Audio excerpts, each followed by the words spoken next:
안녕하십니까. 이번 주에는 그 P코스 심화 과정의 그 축구공 그리기를 기초와 연결해서 그 과정을 보시면서 여러분들이 강의를 듣도록 하겠습니다.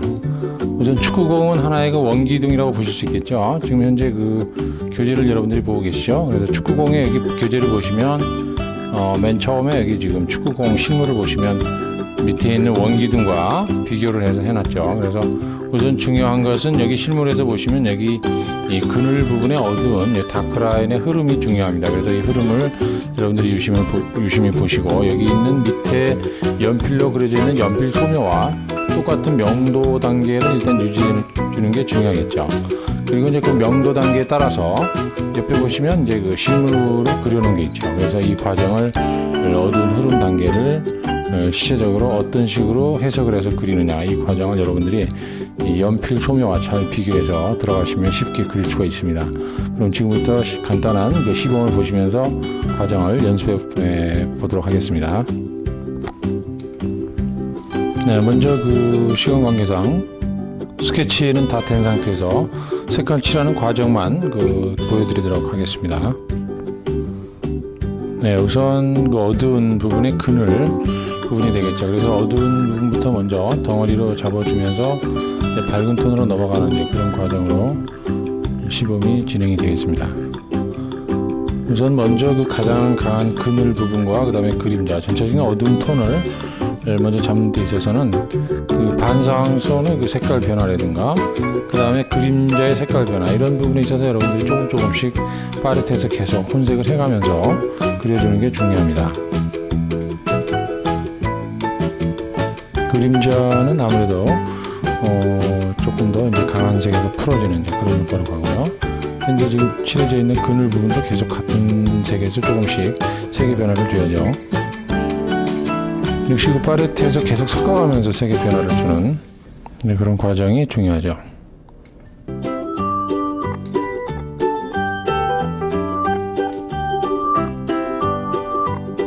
우선 그림자 부분은 우선 강하게 먼저 해준 색에서 그 다음에 이제 풀어지는 그런 과정으로 넘어가겠죠. 네, 물의 혼색을 잘해서 칠하는 시차를 좀 두고 칠해야 됩니다. 간격을. 네, 칼라 계통은 이제 그 프러시안, 그 다음에 이제 그린 계열, 그 다음에 울트라마린, 그 다음에 코발트 이런 청색 계열의 색을 가지고 다양하게 조금씩 변화를 줘가면서 하면 되겠고요.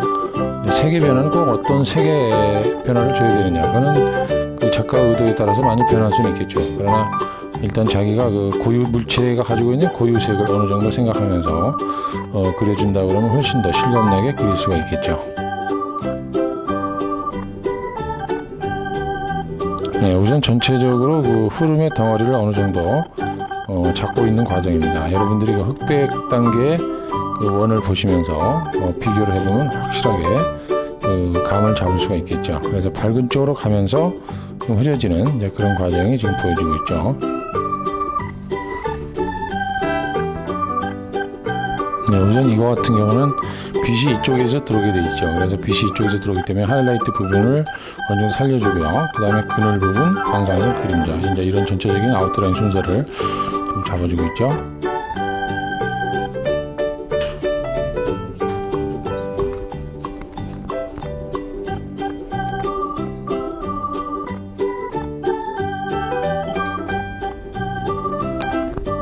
네, 컬러는 이제 회색, 무채색 계열을 우선적으로 무채색 계열로서 이제 강한 색을 먼저 찍어주고요. 그 다음에 이제 밝은 쪽으로 가는 그런 과정의 시범을 지금 보여주고 있고요. 그 다음에 이제 그 축구공에 있어서 무늬라든가 이런 거는 기본적인 색이 어느 정도 깔려 있는 상황에서 이제 그 나중에 색감의 무늬를 입혀주는 그런 과정으로 진행이 되고 있습니다. 네, 지금 축구공의 그 무늬죠. 그래서 무늬 같은 경우는 어느 정도 기본적으로 그 밝은 부분과 어두운 부분, 역시 그늘 부분 이런 강약에 따라서 그 색감의 톤의 차이가 나줘야 되겠죠. 네, 지금 축구공의 무늬에 있어서는 우선 그 빛을 받는 강한 부분과 그 다음에 그늘 반사광 부분에 있어서 그 색의 강약으로 조절이 됩니다. 그 기업원에 보시면은 이제 이쪽 부분이 주로 이제 강하게 지금 표현이 되어 있고요. 이쪽 어두운 쪽 부분은 그 표현이 안 돼 있죠. 그래서 그런 상황 같은 경우는 일단은 그 생략하는 그런 기법과 그 다음에 강한 부분을 표현해서 앞으로 튀어나오게 해주는 이제 그런 기법상의 그 테크닉이라고 할 수가 있겠죠.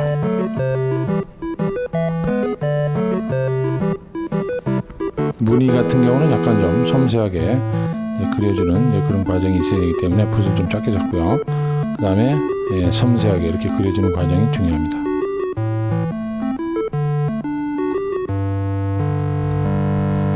네, 역시 그 어두운 색감이 있어서도 그 다양한 빛의 변화를 나타내주기 위해서 물감을 계속 섞어가면서 현재 지금 색을 칠하고 있는 그런 순서가 보여지고 있죠.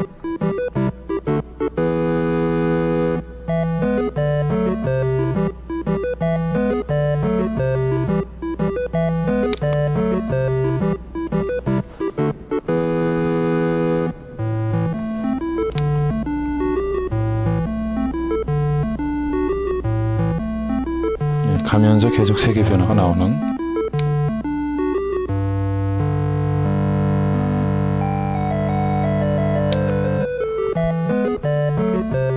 역시 그 어두운 그늘 부분에 있어서는 좀 강해져야 되겠죠. 그래서 그늘 부분은 그 힘을 주는 어떤 그 흐름의 축이라고 할 수가 있겠죠. 그래서 어느 정도 액센트를 주면서 뒤쪽으로 가면서 풀어지는 그런 과정으로 표현을 해주면 됩니다.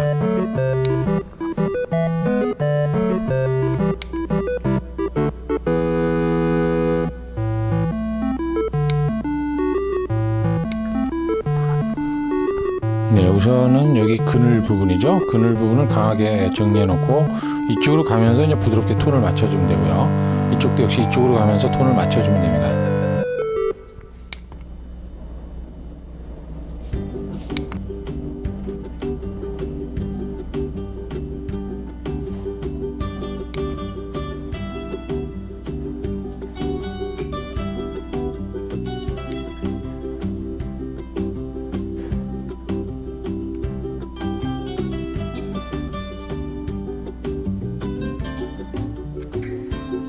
네, 나중에 이제 축구공을 그 연결해주는 그런 바느질 부분은 어느 정도의 그 전체적인 덩어리가 연결된 상태에서 그 다음에 강조를 해야 됩니다. 처음부터 그런 걸 강조하게 되면 전체적인 그 덩어리가 살아나질 않겠죠. 네, 어느 정도 전체적인 덩어리가 된 상태에서 이제 세부적인 묘사로 들어가고 있는 그런 과정이고요. 밝은 쪽 부분에 이제 어두운 그늘을 눌러주는 이제 그런 과정도 유심히 봐줘야 되겠죠.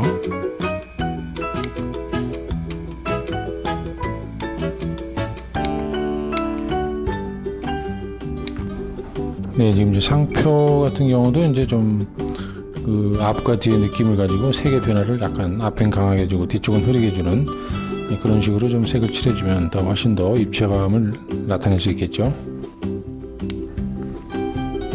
네, 지금 전체적으로 그 덩어리의 그 느낌을 이제 눌러줄 땐 좀 눌러주고요. 그 다음에 이제 밖에 너무 그 어두운 데 같은 경우는 닦아내주기도 하고 이런 식으로 이제 마무리 정리하는 게 중요한데 현재 지금 역광이 너무 강하기 때문에 역광을 지금 눌러주면서 전체적으로 이제 가라앉히는 이제 그런 작업이 되겠죠. 그래서 우선 강한 그늘 톤에서 반사광선이 살아나는 정도가 너무 반사광선이 강해도 그 눈에 거슬리게 되죠. 그래서 그런 부분을 정리를 하면서 마무리해서 눌러주면 됩니다. 지금 전체적으로 어느 정도 그림의 완성이 지금 돼가고 있죠.